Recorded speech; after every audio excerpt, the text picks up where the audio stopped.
होते, दोघेही हिंदू, पण धर्मयुद्ध होतं. तर धर्मयुद्ध म्हणजे काय?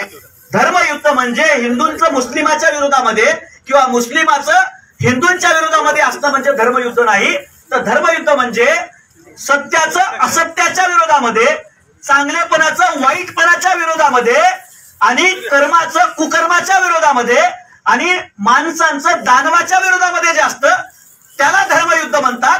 दोन धर्मामध्ये असतं त्याला धर्मयुद्ध म्हणत नाहीत. सत्य आणि असत्य असा वाद आहे. आणि शेवट करताना सांगतोय की या धर्मयुद्धामध्ये महाभारतामध्ये कौरवांच्या बाजूनं सगळे एका जागी जमलेले होते आणि इकडे 5च पांडव उभे होते. कौरवांच्या बाजूनं सगळे बलाढ्य लोक होते, पण ते हारले कारण ते अधर्माच्या बाजूनं होतं.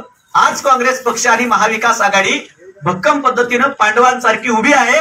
तिकडे सगळे बलाढ्य धनाढ्य सगळे 2 नंबर पासून 5 नंबर पासून सगळ्या नंबरचे पैसे असलेले तिकडे आहेत आणि इकडे शेतकऱ्यांचं शिक्षणाची संस्था देणारे, लेकरांना शिकवणारे, रोजगार देणारे आणि इमानदार वसंतरावजी चव्हाण साहेब एका बाजूला उभे आहेत. तुम्हाला ठरवायचं धर्म का अधर्म?